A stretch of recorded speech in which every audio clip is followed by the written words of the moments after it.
naitwa Adrienne. Mimi ni mwanafunzi katika chuo kikuu cha Ohio State. Nafanya utafiti katika ujauzito na huduma ya afya hapa.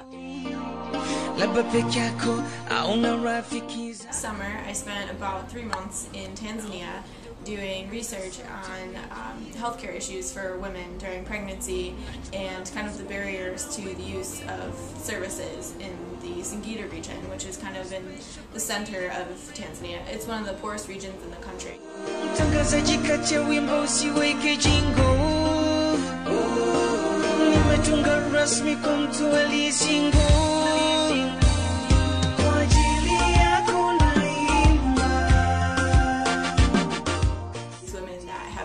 Services, and they tell me that, you know, when you start delivering a baby, you might have to go to the hospital, but there might not be a car to take you, so you go on a bike or a wheelbarrow, and by the time you get to the hospital, maybe someone is dead. So my hope is that, you know, either with my help or just independently, they'll take this information and really take it to heart and use it to help these women and to address their needs and to come up with something that can make a difference and hopefully in turn reduce maternal mortality in this region.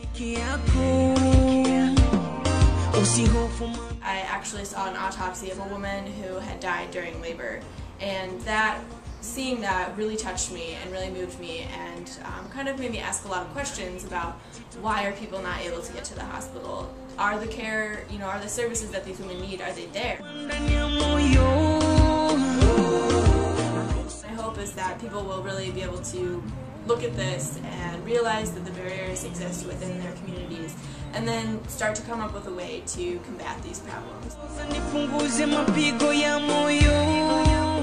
We sat down and came up with this project that really allowed me to, you know, explore a lot of new areas of research and get a whole new skill set and use my language skills and, you know, get to travel. It really shows you that it's important. You know, you can really make it happen to go outside of Ohio State and go do research anywhere and, you know, really make it contribute to a field and be really relevant to the lives of other people as well. Some of the most memorable moments involved, I mean, obviously the people I was working with and the children and the communities. And I think I had about 8 Tanzanian men lined up wanting to marry me. You know, they all liked my blonde hair. They looked at me as an outsider, and so I decided that while they were all staring at me and nobody was answering any of my questions, I would just mess around with clip art on my computer. It really was that kind of bridge between the cultures that allowed us to then, you know, sit down and have this meaningful conversation about their problem.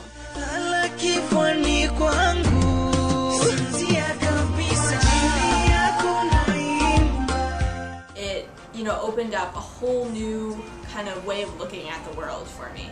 It really expanded my horizons, and the ability to do this field work in and of itself really gave me a lot more self-confidence and let me know that I could be really independent and I could navigate a culture by myself, mature as a person, and kind of direct where I'm going with my studies and with my life in the future. In the field for almost 11 weeks last summer really changed a lot of things. It was probably the tipping point in terms of my decision of what to do after I graduate.